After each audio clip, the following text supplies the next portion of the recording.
Welcome to the Bottom Line Up Front with Terry Thompson, the show where we get to the bottom line up front of the most important issues facing life and business. And now, here's your host for this episode, Terry Thompson. Today we have special guest Carl Gordon. He is a certified Napoleon Hill Foundation member, expert Think and Grow Rich trainer, author of Unstoppable You and the 60-Day Focus Journal. Welcome to the show, Carl Gordon. How's it going, man?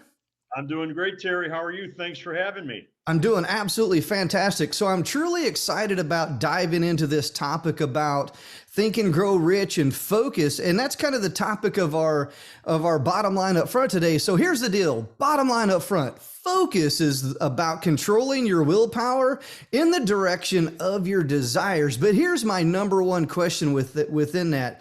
I strongly believe that, it goes a little bit deeper than that. And most people are only willing to go skin deep. So I think we have wants, needs, and desires. Let's talk about that right there. What are your thoughts about wants, needs, and desires?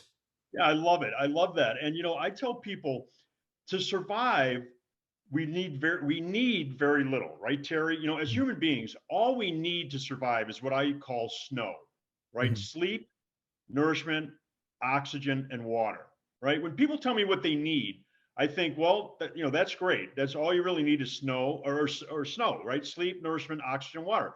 Tell me what you want. Tell me what you want, right? Because that's inspiring. And our wants are infinite. There's an infinite number of wants. You have wants, I have wants. Desires take it to the next level. Desires are wants that you emotionalize, right? They're the ones that move you in the direction of your purpose. So the needs are things that are required for human beings to survive. Wants are things that make us thrive, and desires are emotionally based things that inspire us. So that's how I, categorize those three things: needs, wants, and desires. That's awesome. I love that. And that's within chapter 1 of the book, Think and Grow Rich, where it talks about desire. And once again, I strongly see that a lot of people are really only willing to dive just skin deep within some of those things. I know for me, there are things that I want. There are things that I need in order to do what it is that I do. And then there's that really deep level, which is desire. And, for me, So here's kind of the things that I desire. The things that I desire is those things that, oftentimes that I lack. It could be that care, that love, that empathy, that sympathy, those things that, might necessarily be lacking. Then there's those wants and needs. And I think that a lot of people really focus more on, okay, I want that or I need that versus those deep level desires. I totally agree with you. And I tell people I train, I say, listen, replace the word need with required, right? This is what's required.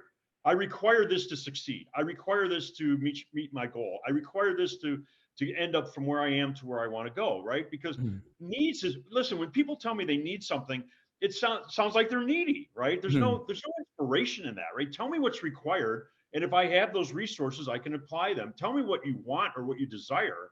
And that's inspiring to me, and it's inspiring to you. And the other thing we talked about is focus, right? Focus is, I'm your focus guy. That's who I am. I help people find, maintain, and sustain focus. And here's the kicker: it's desire-based focus, right? So desire is the first chapter in the book, Think and Grow Rich. He says Napoleon Hill says it's the starting point of all achievement, and it's that emotionalized desire that allows us to focus. So when you have desire-based focus, everything you do is based on that desire, based on that emotional want, right? And that's the key, because as you and I both know, the things that you do, Terry, and the inspiration that you bring and all the lives that you affect, it's because it turns you on. You're emotionally, there's an emotional attachment to it because you're helping people, right? Same with me. So that's what gets us out of bed in the morning, right? That's what gets us on a podcast, at late at night or early in the morning, right? And that's the kicker. And most people are just operating on the surface. They think well, I need this or I need that. No, you don't. There's very little that we need to survive. Tell me what you want to thrive. Tell me what you're emotional about. Tell me what your desires are, and I can help you. You know what I mean? And that's where you're really, to your point, Terry, that's where you're going deep, right? That's where you really get deep, because that's where those emotions are. And that's what will keep people going, right? And that's what When you have desire-based focus, you have willpower and you can move mountains. And I know that you've done it and you've seen it done before. So what's holding people back from really being more focused? Because there's opportunity everywhere, but it always seems like people always want to make up excuses or reasons or whatever the case may be. What's actually holding people back from staying focused? That's a great question. And my mentor Bob Proctor is a big guy about paradigms, right? About Mhm. paradigms, our previous, our old way of thinking, our limited way of thinking. That's a big thing. That's a big thing. But I talk about awareness, right? So this book, Think and Grow Rich, is really all about elevating your level of awareness about the way you think, right? And a lot of people think, I don't really like the title. I have to be honest with you. And I know it was a marketing thing, but way back when it was written. But the word rich, my grandmother used to say, rich is the way wealthy people describe dessert, right? So you'll very rarely hear me talk about rich when it comes about wealth. Think and Grow Rich is about wealth. It's about wealth in all areas of your life. And so I believe it's a book about awareness, elevating people's level of awareness. Because here's what I know. You're never going to be able to control something you're not aware of, right? So we all want significance and meaning in our lives and the things that we do, correct? But you're never going to give significance and meaning to something you don't direct. You're never going to direct something you don't control, and you can't control something you're not aware of, right? So I think the reason why people operate on that superficial level, right? How much money do I have in the bank? How, what kind of house do I drive? What does my watch look like? Am I, driving a Rolls Royce, or am I driving a beat up old Chevy? They're operating on that very low level of consciousness, that low level of vibration, right? Of energy. And they're not aware that they have the ability to elevate that, right? And so I think awareness is a big part of it. And I think your paradigms, where the story that you tell yourself, and we're going to talk about that too, about chapter 2, auto suggestion. What's Mhm. the story that you tell yourself? Well, nobody in my family's ever gone to college, or nobody in my family's ever been a millionaire, or nobody in my family's ever written a book, right? Or nobody in my family's ever had a happy marriage, right? What's the story you're telling yourself, right? Because that has a lot to do with what keeps us down. Mhm. There's a lot of opportunity out there, and I strongly believe that what you focus on gets results. And I see a lot of people that tend to just focus on that negativity, and a lot of that doesn't even really affect people, but yet they want to give that attention, they want to give that energy. I love that you talk about that. How do you really prevent that? Because there's a lot of things that really can kind of get in your way, get in your mindset. And I know you talk about the 6 mental muscles, and there's a lot of things that really can tear at those muscles, but you have to build those muscles in order to build either that resiliency or that focus. So, how do you build up those mental muscles? Yeah, that's an excellent point, and that's the analogy I use, Terry. I mean, obviously, you and I think very much alike, because you've done a lot of work, and I've done a lot of work, right? And so your muscles, your mental muscles, are like your physical muscles, right? Mhm. They're like your legs or your abs, your arms, right? And all human beings, if you're a normal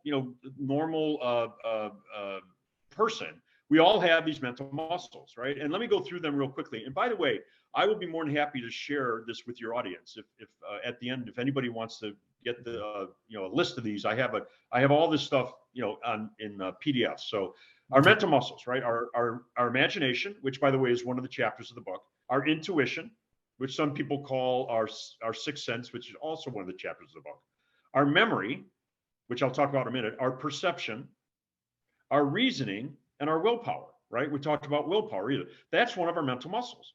And just like your biceps, Terry, you can work those mental muscles to strengthen them, right? To become more mentally clear, right? And to be more mentally focused. And those are the mental muscles. All human beings are endowed with those. Now, I forget who it was that said the only difference between a man and a horse is mind, right? That's the only difference. A horse has a heart, a horse has kidneys, a horse has a liver, right? They have eyeballs, they have teeth, right? The only difference between a horse or a pig and a man is mental muscles, our mind, right? So when you're aware of these, right? When, like I just talked about before, when people are aware that they have an excellent memory, when they're aware that they have intuition that can lead them to opportunity, right? When they understand that their perception of what's going on is reality, right? When they understand this, they can then start to work these muscles and strengthen these muscles. And there's ways, I don't know if we have enough time now, but there's ways to actually do that. There's exercises that I train people on to help them strengthen their mental muscles. And I want to just make one comment. People tell me all the time, "Oh, I have a terrible memory." Do you realize that everything that's ever come into your consciousness through your five senses, right? Your taste, your smell, your sight, your hearing, and your touch are recorded in your subconscious mind. You have a perfect memory. The question is, can you recall it, right? And so that's where people, I tell people, when you say I have a terrible memory, you're actually convincing your subconscious mind that you have a terrible memory. So the way to change that is just simply say, I have a perfect memory. Now, people might not believe that, Terry. They may not believe that in the moment, but your subconscious mind doesn't know the difference. So you tell your subconscious mind, I have a perfect memory. I have a perfect memory. I have a perfect memory. You will be amazed at what you'll be able to start to remember, right? And the other thing is practice, right? Instead of using a calculator or instead of using a notebook, memorize something. I've memorized parts of the book. There's several poems in the book. I've memorized them. There's several exercises in the book. I've memorized them. And what am I doing? I'm engaging and I'm using my mental muscle, right? That strengthens that mental muscle. And everybody else can do it too. If you can do it, Terry, and I can do it, they can too. I believe in that. And, whatever you attach after or whatever you say after I am, you will believe. So if you say, I am forgetful, I am this, I am that, whatever the case, you're going to believe that. So I strongly believe that, I am capable. I can remember this. I must remember this. And I believe that, so I like to turn everything into a must. This is a must for me. I must remember this. I must do this. I must take that action. And I want to touch on one thing that you said within those 6 mental muscles, and this is what I love, and that's reasoning. People will always come up with reasons on why they can or cannot do something, and I like to call it little voices in your head. And I was having a great conversation with Sean Swarner one time, and he talked about the little voice that's in his head. He even had a name for it. The name was Cooper. And I thought that was kind of amazing. I was like, man, this guy, one of the most motivational men in the world, has a voice in his head, has a name for it, and he has conversations with it. So I know myself, I'm constantly having conversations with myself. I'm always wargaming, and I'm always planning. I'm always doing these little things. But I always tie that conversation back to an action, because if you stay on that negativity for too long, you will drown in it. So here's the thing. How do you stop those little voices in your head from really taking over and preventing you from taking action? What are some tactical tips that you use? Yeah, absolutely. And I agree with you. That's one of the things that when I interview people that go through my 13-week course, I ask them, what are the two things what are the most important things you got out of it? First thing they say is they get it beyond their fears, right? They get beyond their fears, because we definitely talk about it. The other thing is they manage negative thinking. They manage negative thoughts.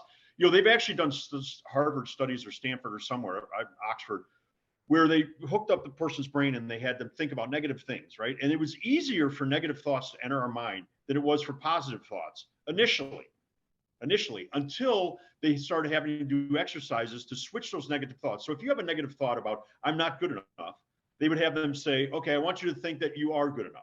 Or I'm not tall enough. I want you to think that you are tall enough. So exactly what you're talking about, Terry, switching that conversation. When that negativity goes into your brain and you start to hear yourself talk, right? Because who do we hear more in our lives? We hear the voice we hear most of anybody else in our lives is our own, right? Because we're with ourselves more than anybody else. So you have to pay attention and be aware of that internal dialogue, that internal conversation. Right. And when it goes into the negative, immediately stop and switch it, because you have the power to do that.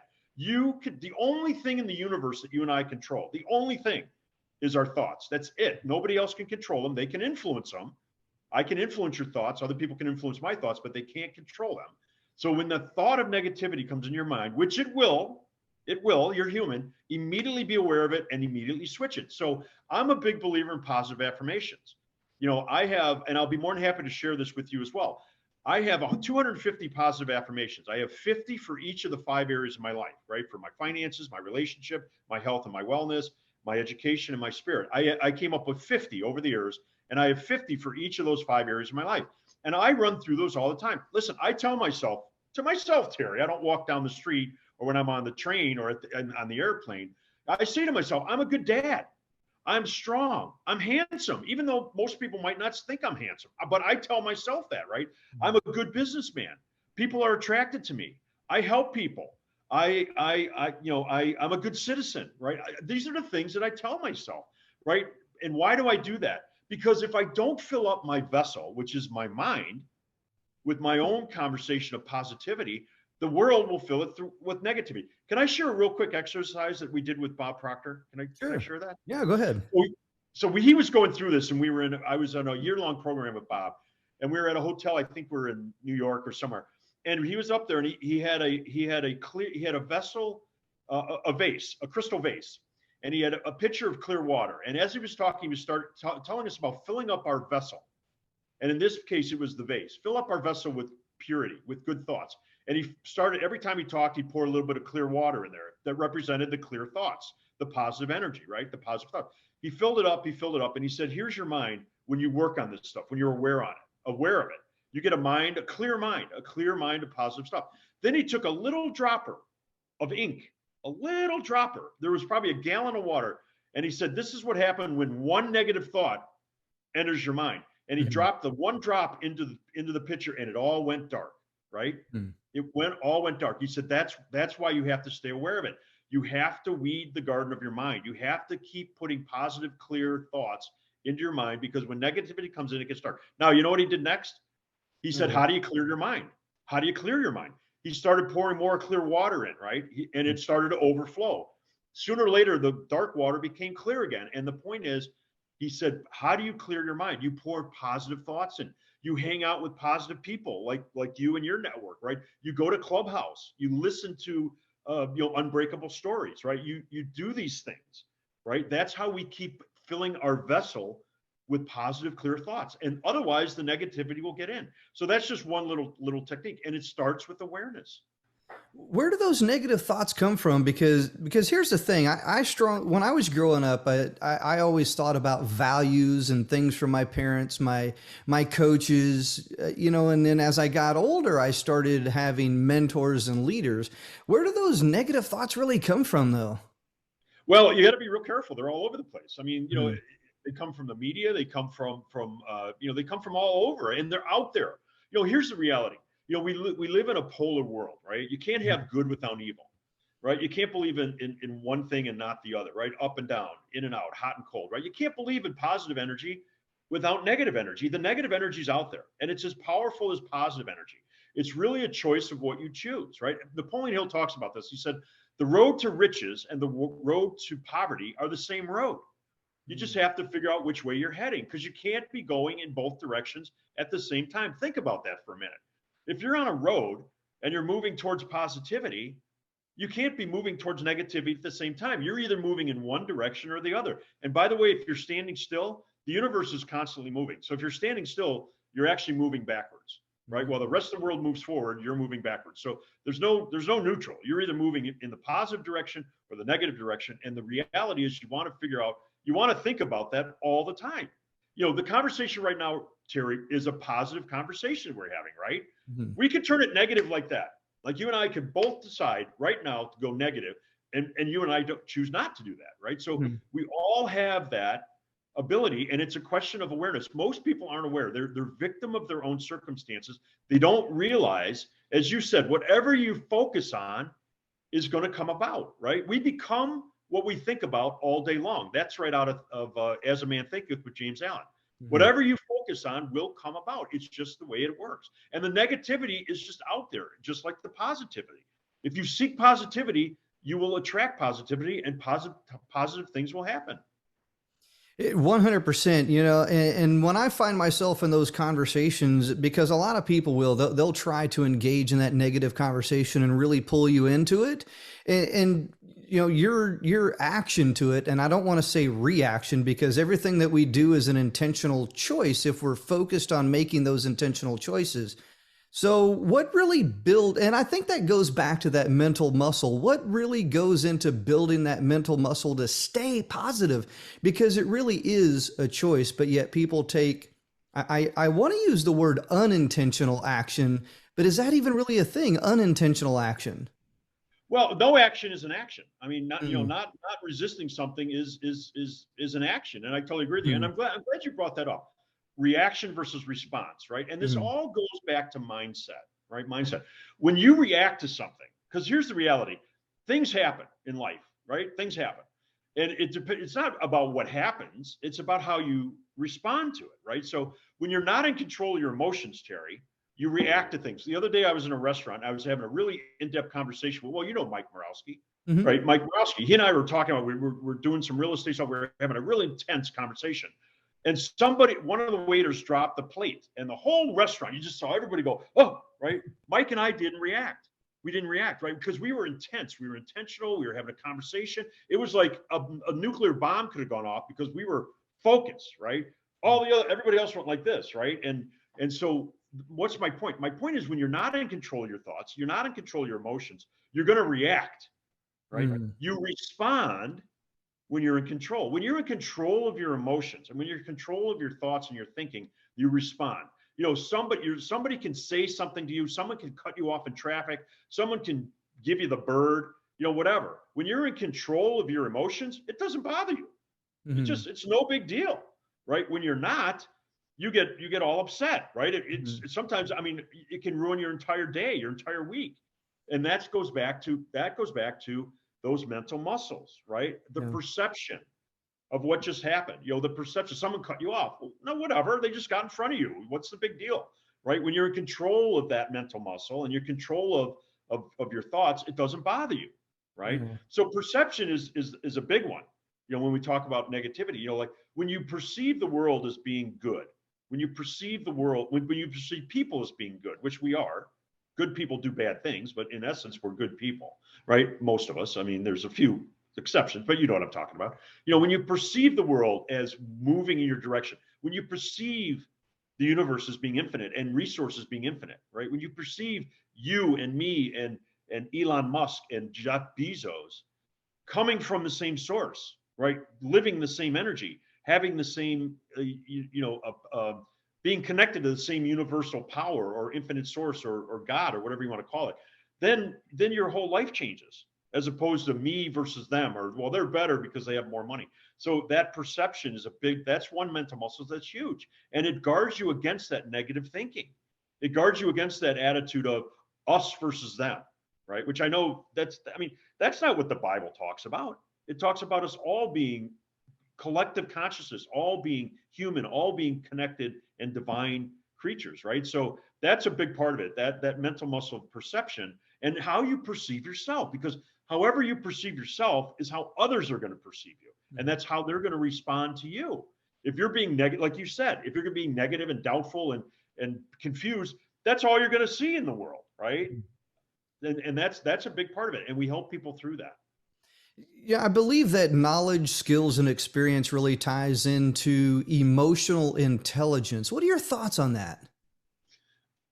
I totally agree with you. And one of the chapters of the book is called Specialized Knowledge. Specialized knowledge, and it to me, it goes right back to what stops us in life, right? And the book I just wrote, which is about to come out, is called Unstoppable You. It's 5 chapters, and it talks about the things that stop us, right? And it talks about the things that shut us down emotionally. And it talks about the things that we have a hard time getting over when you're not aware of it, right? Now, I'll just go through it real quickly.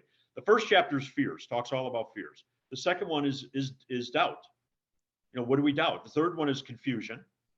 The fourth chapter is indecision, and the last chapter is worry, right? So our emotions, that's the language of the universe, right? The emotions is what people pick up on when you're happy, when you're sad, when you're angry, right? And we have complete control over those, Terry. We have complete control over those, right?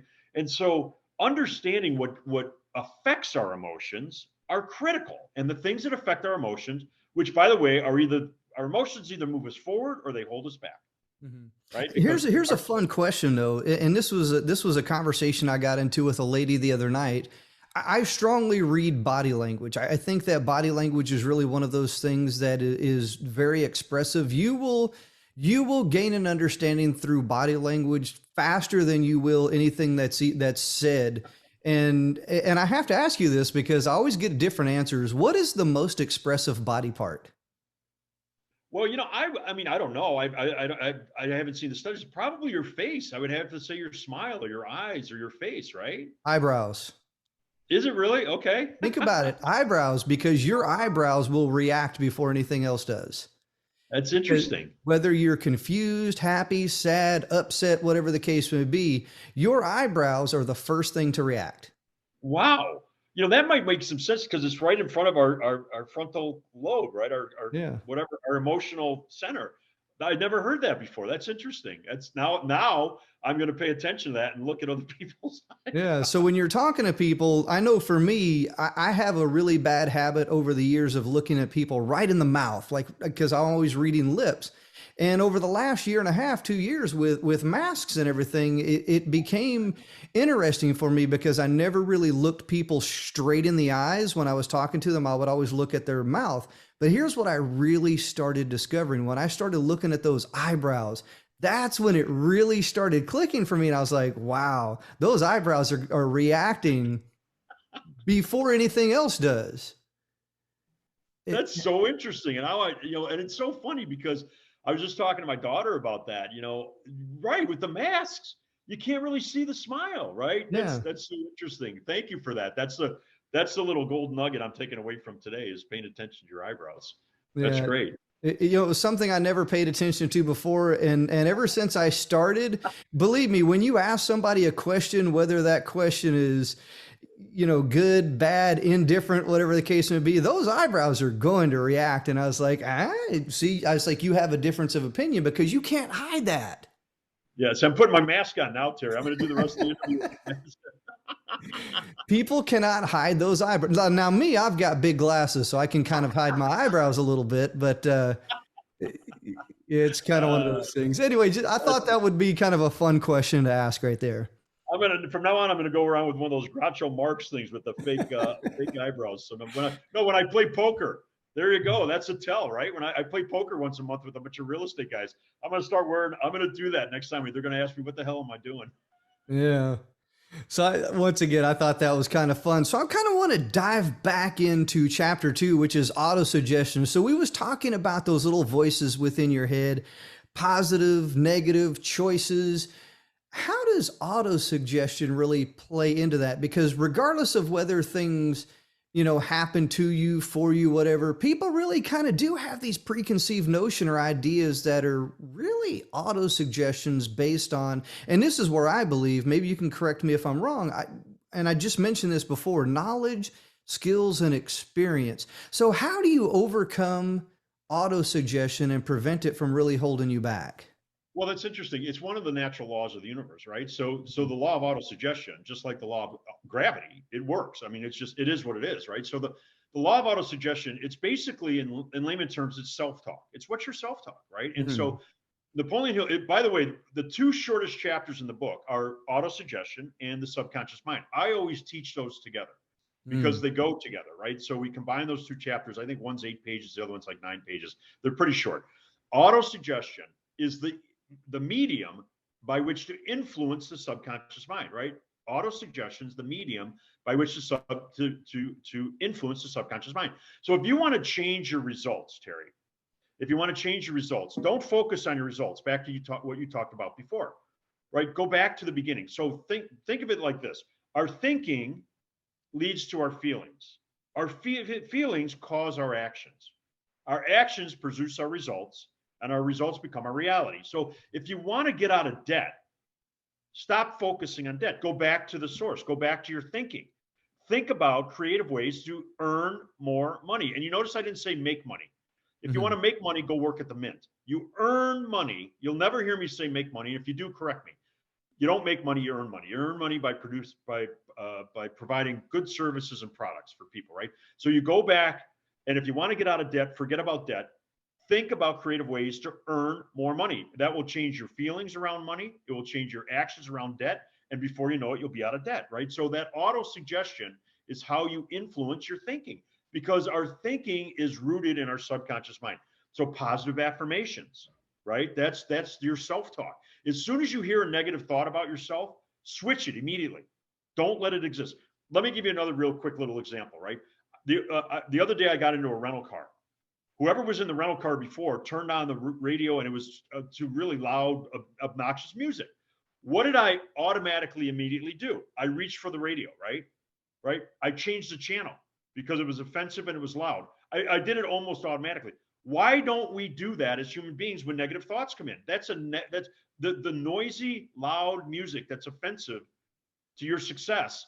you have the ability to turn the channel. So when you have a negative thought, which is auto suggestion, if you don't do something with it, it's going to sink into your subconscious mind. Change the channel. And you do that through positive affirmations, because that self-talk, Terry, is what will influence your subconscious mind, which influences your thinking, your feeling, your actions, and your results. So being aware of that negativity is something you can change immediately. Mhm. Here's what I find interesting is that, you and I are high level achievers. We both think, differently, and we take different action. The average person that's out there really has these limiting beliefs to where they don't believe that they can take action. They don't believe that they can change their outcome or change their situation. And a lot of that is auto suggestions like, well, I can't do this because, insert negative excuse here.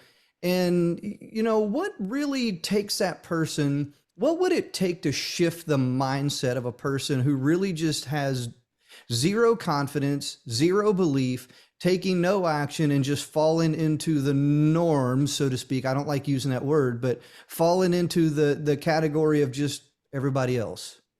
Yeah, well, I have members of my family that are like that. I'm sure you have, Mm, people that I you know, do. and yeah, and Bob Proctor always used to say you have to, when you start to elevate your level of thinking and your level of awareness, and you want to move in the direction of your desire, right? Because it all boils down to desire. Everything: desire-based focus, desire-based decisions, desire-based masterminds, right? It's all based on desire. He said you're going to have to trade up. You're going to have to Mm, trade out some of your friends and trade up, right? And we all have heard this: the 5 people that you hang around with, right? I mhm, I honestly believe it all begins with awareness, Terry. When you're aware that you can have a different life, right? I didn't use better life. I said a different life, right? So mm, it might be better, right? When you're aware of that, and you're aware that you have control over your thoughts, and you're aware that you're control over your feelings and your actions, right? I think that's where it starts, because most people are just unaware. They go through life and they're just a victim of their circumstance, or they're a victim of their environment, right? Great. I don't want to be a victim of my environment. I want my mm, environment. I don't want to be a product of my environment. I want my environment to be a product of me. Well, mhm. how do you do that? Well, you change where you're hanging out. You change, instead of watching football, and I have nothing against football. Go to a clubhouse and get into a room and listen, play that in the background, or participate, right? So, alter, if you want to shift something, you've got to shift something, right? So start hanging around with positive people. Start, when you have negative thoughts, replace those negative thoughts. Stop listening to the negative news. Stop reading books that aren't moving you in the direction of your desire. And it all begins with awareness. We all have the ability, Terry. I look at the bookshelf behind you, right? I know some of those are all those your books, or are they just some of your books? So I do have a couple of my books there, and once again, it's like what you and I talk about: what you put within your mind, what you feed yourself. That is exactly how you grow. That's how you learn. That's how you build that knowledge and skills. So I've always grabbed books or gravitated towards books where I'm trying to learn something, whether it's a knowledge, whether it's a skill, whether it's a mindset, whether it's something that's going to help me shift or grow or think differently. So every single one of those books, there's an intention behind why I got those books. Yeah, and I just looked a little closer. I see Russell Brunson's. I've read all those as well, because I had a desire to learn about marketing and learn about funnels. Well, Russell Brunson knows a lot more about that than I do. So, Exactly. and my point is, you seek knowledge, right? I mean, what did Matthew say? Seek and you shall find, right? Knock and it shall be open to you. Ask and you shall receive. No, a lot of people never seek. That's an action. Mhm. A lot of people never knock on that door, right? The door's not going to open if you don't knock. If you don't ask, you'll never receive, right? A lot of people, they don't look at who they're hanging around with, right? And that's the key. Open your eyes, Mhm. right? Be aware of use your mental muscle of perception. Perceive what's going on around you, because you have more control over that than you think. Mhm. And that's the key. And I'm the same way. In 2017, I read 188 books. I was on a quest for knowledge. I read every type of book you can imagine. Some of them are on the back down. Now that I look, I read all of Russell's books. I read. Oh yeah, I met. My point is, you seek out knowledge, therefore you find knowledge, right? And you take that knowledge and which one you got there? So this is where it all started for me. My quest for knowledge and understanding started right there with Zig Ziglar. Top Great book. Performance was the very first book that I ever read. This is an old book. I mean, the pages are, they're orange, and I mean, I've read this book a few times, and That's a great book. that's And where it started for me. A And lot it's of people don't know who Zig Ziglar is. His son Tom is out there now, but Zig passed away. mhm, Zig, Bob Proctor, in my mind, is up there with Zig Ziglar. I mean, he and yeah. Zig Ziglar were top dogs. And Zig, one of his great quotes, which I love, he's had a ton of them, was if you help enough, and I'm probably butchering it, but he said to the fact, if you help enough people get what they want, you'll get what you want, right? So in Mhm, other words, he's all about service. Providing that service, providing that valuable product or service, and you will be rewarded, right? The law of mhm. reciprocity and the law of compensation. Zig is awesome. I mean, if for any of you out there that haven't read that book, absolutely read it. It's a great book. Yeah, it is a very dry read. I'm going to be brutally honest. It's a very dry read, but it took me a couple of times to read it to really kind of get to that level of thinking. It's like one of my mentors, John Maxwell, talks about, if you want to change your way of life, then you change your way of thinking, because by changing your way of thinking, you can and will change your way of life. And that's in his book, Thinking for a Change. And, John Maxwell has written several books. I think I've read probably about 30 to 35 of his books. Absolutely amazing author. And it kind of leads me to this next question, which is really all about chapter 5 within the book, which is imagination. Do you really believe that it's lack of imagination that people just don't take that action? Because I always really tie it back to knowledge, skills, and experience, but maybe it's just imagination. I'm not sure. Well, what I have to say about that is it's not lack of imagination, because we all have an infinite imagination. It's Mhm. the lack of your use of your imagination. Mm, That's the key, right? So you remember when you were a little kid? Now, I have children. I don't know if you have kids or not. I have I little have kids. I two. remember my daughter. Yeah, my daughters, we used to give them, they played with Barbies, right? And they played, and I would walk into their room when they were like 4 or 5 years old, maybe 3, 4, 5 years old. They would play for hours. They had their little apartment. They had their little this. I mean, literally, they had no concept of time, because they were activating their imagination, right? They were just living in their own little universe, right? And my son used to do it. He had army men. He used to sub wars, and he'd have battles, and he had the tanks, and right, and he'd be in there for hours, right? Because they had no concept of this man-made thing called time. They were literally exercising their imagination. Here's the kicker. That's one of the mental muscles. It's also one of the chapters in the book, because Mhm. Napoleon Hill found out you to succeed, you want to engage your imagination, right? And he said there's two different kinds, by the way: creative imagination and synthetic imagination. Mm. Synthetic imagination is just rearranging old ideas into a new application. Creative imagination is actually tapping into the infinite source. As far as imagination, and I could talk about this for hours. I know I don't want to do that. It's about the use of your imagination. So Mm. understanding that you have that childlike imagination. And what happens to us, Terry, right? In school, our teachers tell us, hey, quit daydreaming, right? Like get your head out of the clouds. Like, pay attention, right? What is that doing? It's putting a lid on our imagination, right? And I tell my people, take the lid off your imagination. Mhm. Exercise that mental muscle. Imagine yourself, close your eyes, imagine yourself on that beach, or like I fly planes. Like I can literally close my eyes and imagine being at 5,000 feet in my little plane, right? We have the power of imagination. And I want to just share one more thing with that. Proctor told me this. He gave me this. He said, listen, is your imagination real, Carl? I said, yes, it's real. It's real for me. He said, can you point to it? I said, no. He said, it exists on a different level of thinking. It's in another dimension, right? But it's real. I said, absolutely. He says, is it part of you? I said, yes. He said, are you part of the universe? I said, yeah. He said, then there's nothing you can imagine that's not part of you, and therefore part of the imagination, Mhm. or part of the universe. And he said, there's nothing in the universe you can't imagine. He says, you can imagine things that we may not have the technology right now to come into fruition, but that doesn't mean you can't imagine it in your head, right? And so that's what people don't understand. You have an infinite imagination. You can imagine anything, right? Past, present, or future. So Mhm. people don't think about, they don't imagine what it will be like when they say I want $1 million for financial security, but they never go to the place where they close their eyes and actually get into that feeling.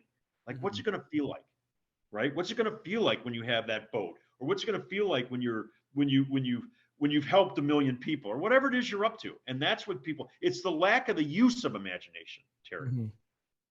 That's what I have to say about that. I love what you said there about that lid, because it reminds me of John Maxwell's law of the lid. And I really believe that a lot of people do. They put that lid on there based off of a lot of different things, on why they really control themselves or limit themselves. And when I think of imagination, here's the thing: the imagination is the playground of the mind. It truly is. And if you're willing to play and try out different things, you got your swing, your slide, all these different things that are on the playground, you're really able to take yourself creatively places that you really could never go before. But you have to have that imagination, that creativity, and more importantly, that forgivingness to really forgive yourself, or that permission, so to speak, to really go places that you never could. Here's the thing that I've discovered that people will always judge you from a place of weakness when they do not understand your strength. And I think that your mind is a very powerful, very strong thing if you're willing to take it places that you've never taken it before. And how do you do that? You engage your imagination. It's something that you can literally do right now. Like the listeners in this, after you get done with the show, I challenge you. I challenge you to go to a quiet place, to close your eyes, to calm your mind, to turn your cell phone off and spend 5 minutes in your imagination. Just let it run wild. Whatever. Don't think of any limitations. No limitations on time, no limitations on money, no limitations on physical, where you are physically, what you can or cannot do physically. Just let your mind run wild. And if you do that every day for a week, you will be amazed at how your life will shift. Your whole universe will shift because you will be engaging that mental muscle that God gave us. As men, we all have that mental muscle. And go back to when you were a child. Go back to how you were when you were a child. You can imagine, that's what used to get you out of bed in the morning, right? Or kept you up at night. Your imagination, right? And so engage that and see what happens. I challenge your listeners to do that. I love that. I have a room for that too. So I have a room. It's like a sensory deprivation room. So it's dark. So when I go in there, I have a bean bag. That's it. I go in and I sit down on my bean bag. It's dark, and I just sit down, close my eyes, and I just go into my thoughts, go into my imagination. Wherever that it takes me, that's where it takes me. But it's an intentional thing. And I truly believe that when you're able to really just kind of slow yourself down, go deep within your thoughts, don't think about anything else, you will go places. You will go places, but you have to make an intentional effort. So I actually have a room for that. And I know a lot of people really don't have those types of things, but I want to ask you, do you have a special place that you go to where it's like, here's my place, this is where I'm thinking, this is where I'm diving deep? Where's your special place? It's a little embarrassing, and people have asked me this before. I do it in the shower. I do it in the shower. My kids, I probably take, because I work out and I do stuff. I take a minimum of 1 shower, sometimes 3 showers a day, just because, for one reason, because, I work out or whatever. The other thing, it's my space, and I do it every day. The water runs down me. Sometimes I have really cold water, hot water, depending on how I feel, right? Sometimes I alternate, but it's literally the sound of the water. I close my eyes, the feeling, it's like a washing of me. That's where I do my thinking and my meditation, Mm-hmm. and sometimes it's a real quick shower. Sometimes it may be a 10-minute shower, but that for me is a place where I can just call everything else. I just shut everything else out. You know what I mean? And for me, that's my place. And, I just want to bring up one other thing. You've written several books. You do this show, you do so many amazing things, right? You didn't always do those, did you, Terry? No, not always. I had to build up that knowledge, skills, and the muscle to take those actions every day. But here's what I want to say. It started in your imagination, Mm-hmm. right? It started with your desire to do that, to help people. It started in your imagination. You imagined yourself doing these things before you did them. And that's the power that we all have, right? Imagine what you want, based on your desire, imagine where you want to go, what you want to do, who you want to do it with. And you'll see that the universe will start to line up. And fast forward, here you are. What number of episodes is this? You've probably done hundreds of these, right? Or whatever. You know what I mean? So I lose track of. I've recorded a lot of videos. I definitely lose track. but you understand what I mean? You started with one, right? You started with one. And that before you started with that one, you imagined what it was going to be like, right? Hmm. You got over your fear of criticism and your fear of judgment. You told yourself with your auto suggestion, I can do this. If Joe Rogan can do it, I can do it. I believe that. And so here we are. Mhm. This what your listeners are listening to is a function of your imagination. I believe that 100%. So I have a fun question. We're winding down here, And I have a couple of fun questions here. And this is one that I always ask everybody, and I give people the opportunity to imagine themselves in a stadium. You're up on stage. You've got thousands of people out there within the audience, and you are in flow. So when I say flow, I mean a focused level of work, otherwise commonly known as flow. You're in flow, you're pacing back and forth, you're giving that knowledge, those skills, that experience to thousands of people in a stadium. How do you reach that one person that's all the way back in the nosebleed section who otherwise might seem disconnected because they're not right there on stage with you? How do you reach that person to have influence and impact on that person? That is a great question. That's a great question. And I want to answer it by just giving you something I believe in, right? We believe we exist on three separate levels, or three levels simultaneously, right? Of energy. The physical level, which is this, right? That's our physical level, right? The intellectual level, which is our thoughts, and then the spiritual level, right? So the three planes of existence, and we do it simultaneously. You can't switch from one to the other, right? So physical, intellectual, spiritual, right? So how do you reach that person? If the person isn't in your physical space, it's going to be harder to reach out and touch them physically, right? So you have to go to the intellectual and the spiritual. How do you connect with somebody spiritually? You do it on the emotional level. How do they connect with me? I get vulnerable. I Mm. share something with them that's vulnerable to me that may tug on their vulnerability, right? It may Mm. be something that happened. It may be something that I experienced, right? So you get connected with them on that above the physical and intellectual, but on the spiritual. And it happens on the emotional level, right? When you say something that's vulnerable to you and it connects with somebody 1,000 miles away, they get an impulse of emotion.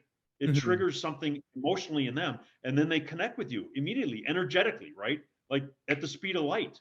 And that's how you do it. And it doesn't matter if you're in a stadium, it doesn't matter if you're halfway around the world, right? It's that intellect, it's that spiritual connection that we're all connected to.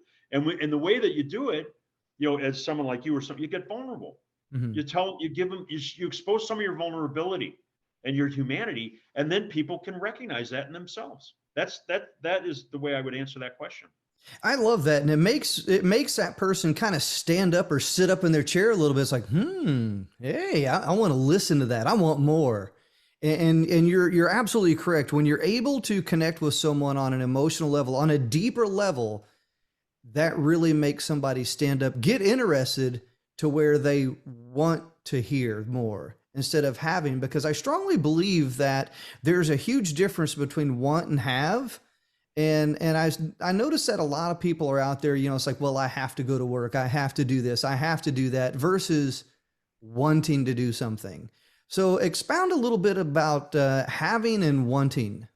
I love it. I love it. I just had this conversation with my daughter, right? And I said, and I'm going to go right back to some of my training. I spent a lot of time with Bob Proctor, about 3 years working with him. And he used to say, you have to do something until you want to, and then you never have to ever again, right? So I'll Mm. repeat that. You have to do something until you want to, and then you never have to do it ever again, right? So the difference is when you say, oh, I have to do this, that brings up a negative, Mhm.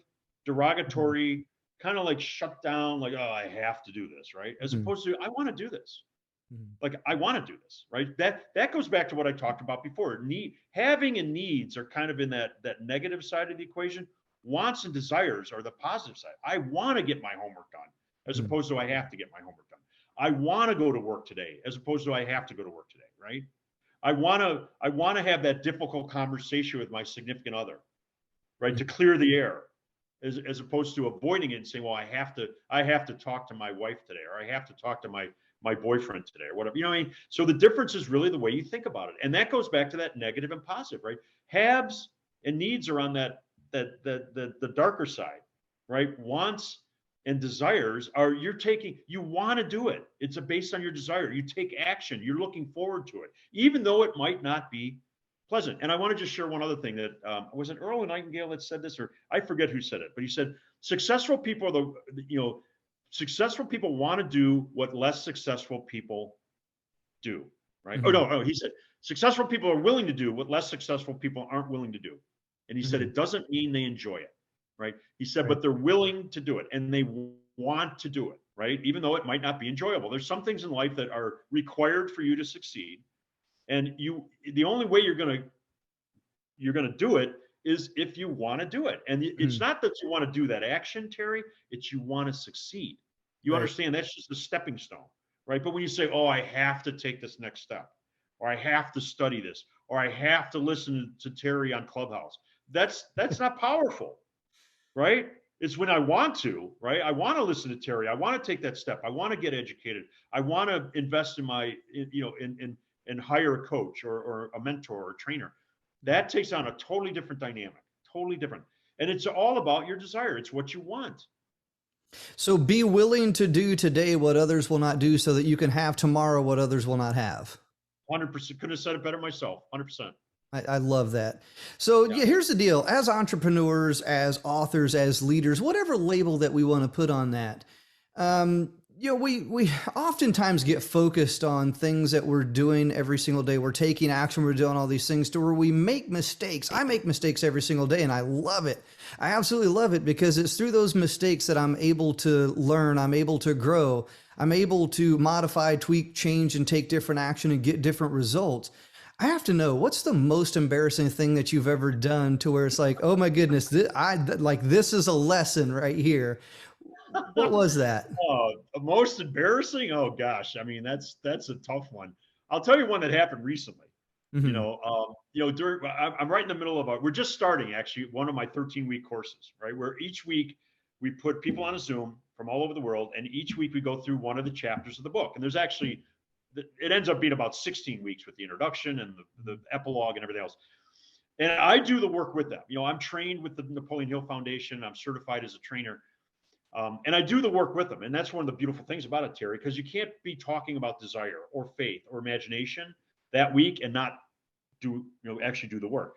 So last week I got ahead of the curve, right? We were supposed to be on desire. And when we got on the phone call, because we're on a call for an hour, I was on faith. All right. So I'm Mm. talking about the chapter on faith. And I'm looking at everybody, and they're looking at me, and you can see, they're on Zoom, and exactly right. That's exactly right. And they're like, finally, and by the way, my 16-year-old daughter is doing the course. It's the first time anyone in my family's done it. And she said, "Dad, I want to do the course." And she looked at me because everybody else was like, they didn't know what to do. But my daughter, she said, "Dad," she said, "we're on the chapter on desire this week, not the chapter on faith." That's So I awesome. had my 16-year-old daughter correct me in front of everybody else. So that was a little embarrassing. But we've all had our moments. I slipped on stage one time. The mic wasn't working. I mean, we've all had those things, right? Those are good lessons in humility, aren't they? Oh yeah, oh yeah, I yeah. love it. I've definitely had my fair share of mistakes, talking on stage, talking talking in chat rooms and this, that, and the other. So one of my embarrassing moments was, I'm giving a presentation, and because years ago I used to hang out in chat rooms, and as an entrepreneur, that's kind of how I got leads. I would go into chat rooms and I would talk. I would try to motivate and inspire, encourage, and a lot of times in chat rooms, it's really kind of a bad place sometimes because people just want to do what they do in there. And I was always that guy coming in. Well, I come in one time and I just, without even missing a beat, I just go in, get on camera, and I start talking and talking and talking, give my presentation. And, because I had the microphone. Little did I know I was in a chat room that was filled with deaf people and they were all sign languaging each other. Nobody heard a word that I was saying. So I'm over here just talking to myself. And it was embarrassing because I had a couple of friends with me and I was like, hey, let's go into this chat room. Let's go talk to these people. Let's try to get leads and this, that, and the other. And we're over here talking and I was just rocking and rolling until my partner chatted me the message said, hey, open up some cameras. Like, I don't think we're talking to anybody. So I started opening up cameras and they're doing all this and that and the other. And I'm like, man, we're in a deaf room, aren't we? So we immediately exited said room and just got out of there. And I got a hold of my buddy and I'm like, man, that was kind of embarrassing, but it was funny at the same time. You were in the flow, Terry. You were in the flow. I love it. Oh my goodness. Yeah, it was definitely an interesting moment. So here's my last question here. And this is I always give everybody an opportunity to share that one golden nugget. But before we do, I just want to say thank you very much. Thank you for sharing all of your valuable knowledge, your experience, your wisdom. And I've truly learned a lot. And I always love having great conversations like this right here because I'm always able to take something away. So if you had that one golden nugget, that one thing that could motivate, encourage, inspire, or empower somebody to take action today, what would that golden nugget be? That's a really good one. I I would say believe that you have the ability to achieve, right? Believe that you have the ability to achieve. If somebody has done something that you want to do and you can point to them, you have the ability to do it as well if you're willing to do it. So I would say, believe that you have the ability to achieve whatever it is that you want in your life and that you really want, and that you're willing to do the work and you're willing to make the investment and you're willing to connect with the people and you're willing to set aside the time. You're able to do it because it never comes down to ability. It always comes down to willingness. If somebody is able to do what you want to do, you're able to do it as well. So that's what I would say is really believe in your ability. We're all divine creatures. We're all put here for a purpose. Figure out what that is. You've been given the ability. So now believe that you have it and go out and achieve. That's what I would say. I love that. And it's like Tony Robbins said, success leaves clues. And when you're able to find great leaders, great mentors, people that have been there before you, and you watch, you observe, you step outside of that box and imagine what the possibilities are, because a lot of great things within this life has already been done. And it's a matter of how we look at that, modify, tweak, or change, call it our own, take action, get our own results, and repeat that process and that journey, because it is a journey. You have to take action. You have to be able to believe within yourself and understand that if it's possible for somebody else, it is also possible for you. And that's something that we always talk about within Unbreakable Stories. We always tell everybody, look, things happen, adversity happens, struggles happen, roadblocks happen, all these things within life happen. But if you focus on that negativity and all the things that tend to happen, then you will stay right there within that rut that you're in, and you will never move beyond that. So you have to believe in yourself. You have to understand that, you know what, if it's possible for somebody else, it's possible for you, but you must believe, you must take action, you must take an intentional effort every single day to focus on what the most important thing that you must do every single day, otherwise commonly known as the bottom line up front. So, Carl, thank you very much for joining me here today. How can people get more connected with you? What are some current projects that you're working on? Do you have any upcoming events? And how can people get connected more with you? Sure. The best place is really just to shoot me an email or go on Instagram, or I'm under Your Focus Guy on Instagram and Twitter and all that. I'm not real active, but really the best way is just send me an email. You can send me an email to info@yourfocusguy.com. Again, info@yourfocusguy.com. And if you mention Terry's show, I'm going to do a couple things. One, I've got a course coming up in January to begin the year, 13-week course. I'll be more than happy to extend a 20% discount to any on the tuition for any of your folks. Also, anything that we talked about, the 5 areas of your life, the mental muscles, fears, auto suggestions. I have so much content, Terry, on this book. If you put any subject, any of those subjects in the subject line, I'll send you the information I have on that. Other than that, I will be more than happy to send an e-copy of my new book, Unstoppable You, to anybody that reaches out to me. And it's all about giving, right? That's what it's about. The law of reciprocity. The more you give, the more you're going to get. So the best way to get in touch with me is really my email, info@yourfocusguy.com. I'd be more happy to share any of the stuff that we talked about. Awesome, Carl. Thank you very much for sharing. Once again, that's info@yourfocusguy.com. Make sure you send Carl a message. Get connected with everything. Best way is to email him, info@yourfocusguy.com. Carl, thank you very much for joining. Is there any last words or anything else that you want to share before we go here? Yeah, I just want to thank you and acknowledge you for what you're doing, Terry. We just got to know each other in the last year, and I think what you're doing is amazing. You put an effort out every day, and you make a difference in people's lives. So I really appreciate the opportunity to add value to your show and to deepen our relationship. And anything I can ever do for you, I just want to reciprocate and just say thank you very much, and keep up the good work. Thank you. Awesome, Carl. Thank you very much. All right. Thank you for watching, and we'll see you in the next episode.